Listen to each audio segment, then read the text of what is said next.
With that, we go to the gentleman from Wisconsin for 5 minutes. Chairman. Mr. Thierer, you've written previously about California taking a European-style approach to regulation. Chairman Jim Jordan of the full Judiciary Committee and Mr. Kiley and I were just in Europe last month talking with businesses, both European businesses and then American businesses with headquarters in Europe now within the EU, many of them in Dublin, actually.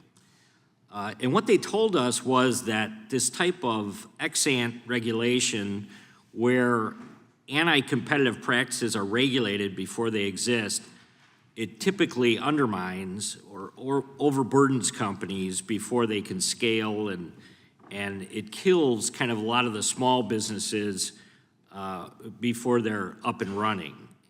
And it's exactly what Europe has it's why they have no gatekeepers. We're the gatekeepers. America innovates, China duplicates, and then the EU regulates. That's kind of where we're at right now on a grand scale. So if the US were to follow the EU's model of overregulating AI before it's understanding the risks, what impact would that have on AI development and competition? Because I believe that the EU is trying to create a space for themselves, just like they are with the 7 American corporations, for the most part created in California.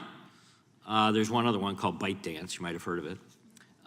But you know, now we have the EU telling us with the DMA, the Digital Markets Act, how we can function and how we can, you know, advance ourselves as an American economy. It's very frustrating.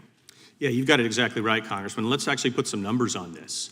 I often, when I'm lecturing to students, leading global digital technology innovators that are headquartered in the European Union today. And I'm usually met with silence. There are a couple, but actually 18 of the 25 largest digital technology companies in the world by market cap are American-based companies. Only 2 are European. Most people can't name them. When I ask that question, most people say companies that are now defunct, like Skype.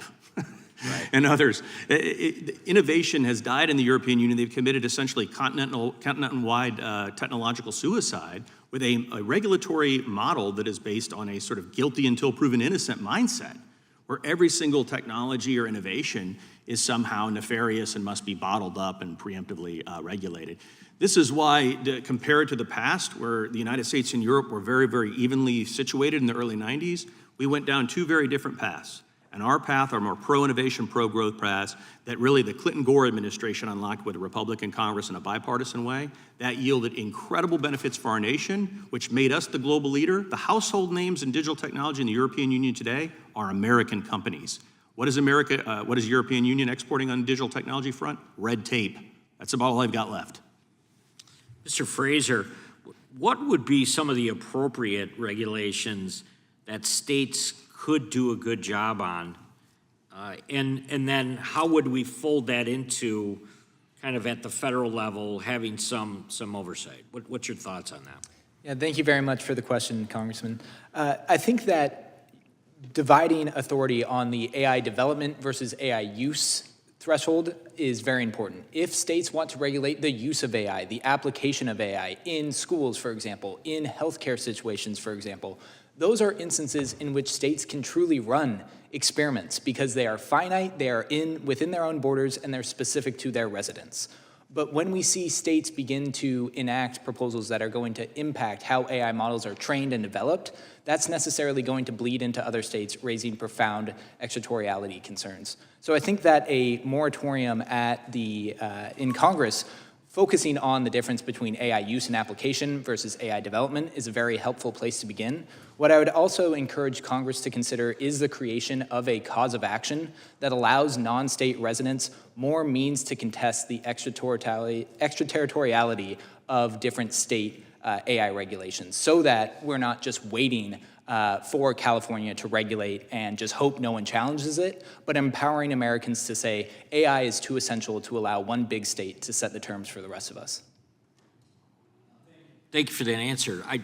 Chairman, before I yield back, I just want to make the comment that, I mean, one of the concerns on many different fronts is how do you strike this balance between state development and economies and not seeing an overreach like we have seen here in DC many times. So with that, I yield back.